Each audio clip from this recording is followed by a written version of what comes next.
안녕하세요. 스포츠 분석 천교수입니다. 저희 채널을 방문해 주셔서 감사합니다. 이번 회차 천교수 가족방 적중 내역입니다. 적중하신 분들 모두 축하드리며 오늘의 경기 분석도 재밌게 시청하시고 유익한 정보 얻어가시기 바랍니다. 천교수 가족방 입장은 영상 하단 고정 댓글을 통해 입장 가능합니다. 그럼 오늘의 경기 분석 시작하겠습니다. 6월 29일 K리그 국내 축구 5경기 분석 시작하겠습니다. 첫 번째로 김천 상무대 대구FC 경기 알아보겠습니다. 먼저 상성에서는 김천이 좋다고 할 수 있겠다. 일단 수비를 견고히 하고 후반에 승부를 보는 식의 운영이 상당히 재미를 보고 있다. 실제로 지난 대전전에서도 교체로 들어간 최기훈이 2골에 모두 관여하기도 했다. 대구를 상대로는 최근 상당히 고전하는 흐름이긴 하나 이는 대구가 상당히 보수적으로 나서는 특징을 가졌던 시절, 오히려 현재는 대구가 공격적이라서 김천이 상대하기 좋다. 이어서 대구는 박창현 감독 부임 이후에 대구는 꽤 에너제틱하고 공격적인 팀이 되었다.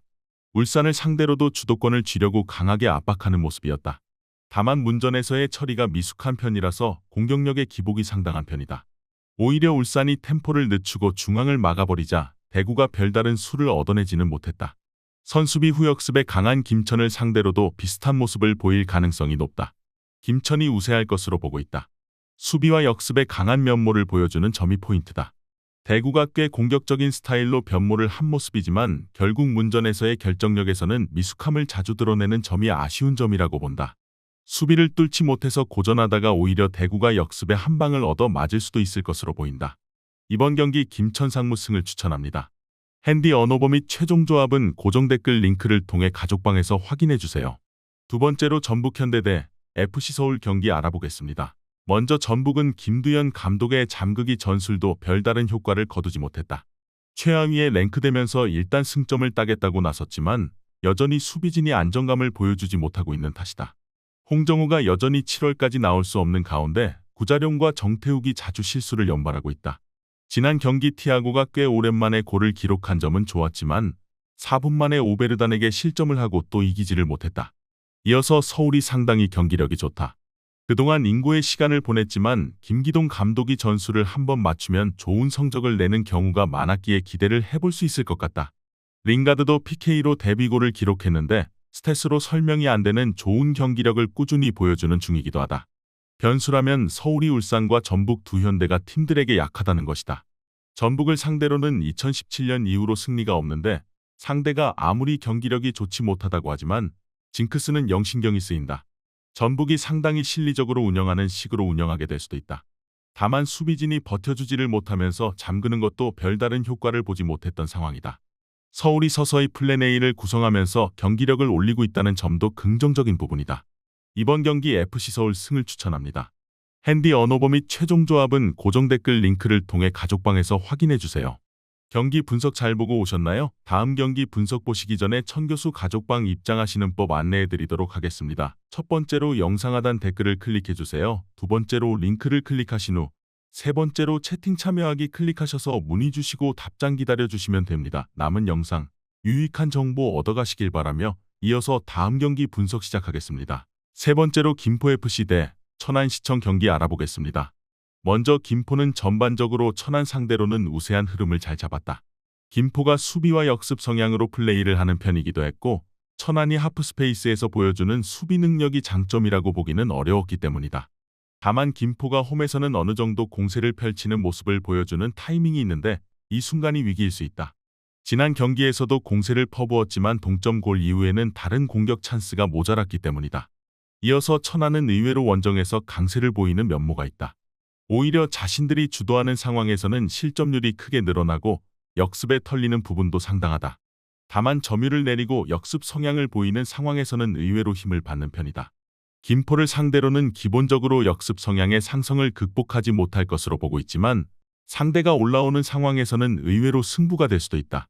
상성에서는 김포가 앞서 있다. 다만 홈에서 타이밍을 잡고 올라가는 상황에서는 천안도 화력전에서 할 만한 상황을 만들 수 있을 것으로 보인다. 실제로 천안이 원정에서 역습으로 가는 상황에서는 꽤 안정적인 경기력과 성적을 보여준다는 점을 간과하기는 어렵다. 이번 경기 무승부를 추천합니다. 핸디 언어버 및 최종 조합은 고정 댓글 링크를 통해 가족방에서 확인해주세요. 네 번째로 부산 아이파크 대 성남FC 경기 알아보겠습니다. 먼저 부산은 잠그고 역습하는 팀에게 약하다. 특히 양측면 수비수들이 수비에 능한 팀이라고 보기는 어렵기 때문에 역습에 상당히 취약한 구조다. 다만 성남의 경우는 경기 자체가 매우 공격적으로 플레이를 하는 편이다. 따라서 홈에서 약한 부산이라고 하더라도 어느 정도 할 만한 요소는 있을 것으로 보고 있다.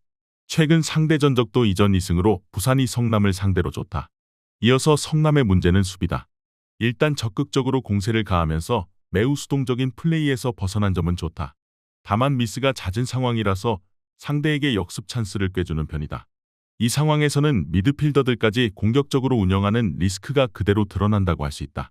전반적으로 저지를 중원에서 해주기에는 미드필더의 숫자가 2명으로 부족하다.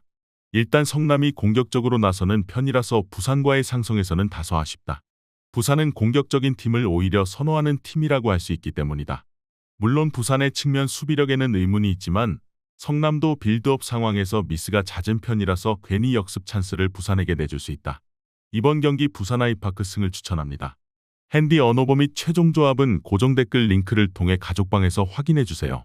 경기 분석 잘 보고 오셨나요? 다음 경기 분석 보시기 전에 천교수 가족방 입장하시는 법 안내해드리도록 하겠습니다. 첫 번째로 영상 하단 댓글을 클릭해주세요. 두 번째로 링크를 클릭하신 후 세 번째로 채팅 참여하기 클릭하셔서 문의 주시고 답장 기다려주시면 됩니다. 남은 영상 유익한 정보 얻어가시길 바라며 이어서 다음 경기 분석 시작하겠습니다. 마지막으로 대전 시티즌 대 수원FC 경기 알아보겠습니다. 먼저 대전은 현재 공격수들의 이적 소식이 들려오고 있다. 박정희는 이미 임대로 데려왔고 안양의 야구도 영입할 것으로 보인다. 그만큼 황선홍 감독이 현재 공격수들의 부상에 시달리고 있다는 것이다. 다만 엔트리에서 공격진이 완전히 박살이 난 이상 이적생들도 팀에 들어오자마자 선발로 나오게 될 가능성이 높다. 이 상황에서 팀 적응이라는 변수는 생각하지 않을 수 없다. 이어서 수원FC가 상성에서 좋은 상대를 만났다. 특히 대전의 공격에는 의문이 많은 상황이고 수원FC의 플레이는 수비를 먼저 하고 후반에 공격을 퍼붓는 스타일이다. 이승우뿐만 아니라 손준호도 서서히 후반부터 나오면서 폼을 올리고 있는데 전개 능력이 여전히 살아있다는 점을 증명하고 있다. 수원FC가 우세한 흐름이라고 본다. 대전이 일단 공격수들을 대거 데려온다고 해도 팀 적응이라는 요소가 여전히 변수가 될 것으로 보인다. 수원FC의 특징이 수비를 1차적으로 하고 후반에 승부를 보는 것인데다가 후반에 손준호가 들어오면서 이승우와 함께 콤비네이션을 보여줄 가능성이 높다는 점도 좋은 징조다. 이번 경기 수원FC 승을 추천합니다. 핸디 언어버 및 최종 조합은 고정 댓글 링크를 통해 가족방에서 확인해주세요.